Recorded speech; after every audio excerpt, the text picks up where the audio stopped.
Hey guys, good morning. Welcome back to my channel. আশা করছি তোমরা সবাই ভালো আছো, সুস্থ আছো। আমিও খুব ভালো আছি, সুস্থ আছি। এই দেখো, আলু সেদ্ধ করতে বসিয়ে দিয়েছি। এদিকে সোয়াবিনটাও সেদ্ধ করে নামিয়ে নিয়েছি।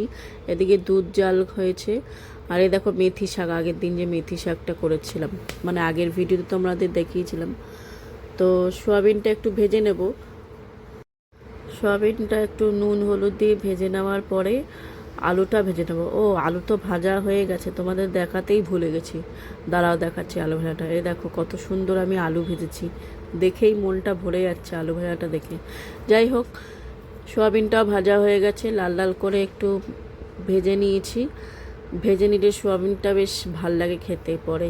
আর আমার না এই ছোটো দানার এই ছোটো সোয়াবিনগুলো খুব ভাল লাগে। তো অল্প করে তেল দেবো। তেল অল্প দিয়ে রান্না করার চেষ্টা করি, কারণ তেলটা তো স্বাস্থ্যের পক্ষে ভালো নয়। তো একটু অল্প তেল দিয়ে রান্না করার চেষ্টা করি। আর তোমরা তো জানো আমি তেল ছাড়া চিকেনটা রান্না করার চেষ্টা করেছি আর করেছিও। খুব ভালো টেস্টিও হয়।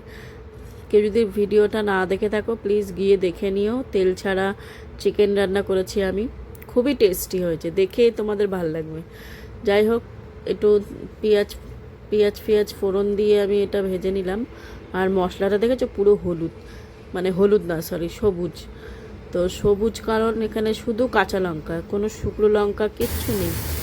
তো আমি এটার মধ্যে একটু শুকনো লঙ্কার গুঁড়ো দেব, কারণ যেহেতু সোয়াবিনটা রান্না করবো জন্য একটু শুকনো লঙ্কার গুঁড়ো দিয়েছি, কারণ একটু কষা কষা টাইপের হবে। তো অ্যাকচুয়ালি কষাও না, একটু ঝোল রাখবো যাতে রুটি খাওয়া যায় রাতে। আর সোয়াবিন তো যতটা ঝোল রাখবো আরও শুকিয়ে যাবে, তো সামান্য একটু ঝোল রাখবো যাতে তরকারিটা ঠান্ডা হওয়ার পরেও একটু গ্রেভি টাইপের থাকে। কারণ রাতে তো শুধু এই সোয়াবিন দিয়েই খেতে হবে।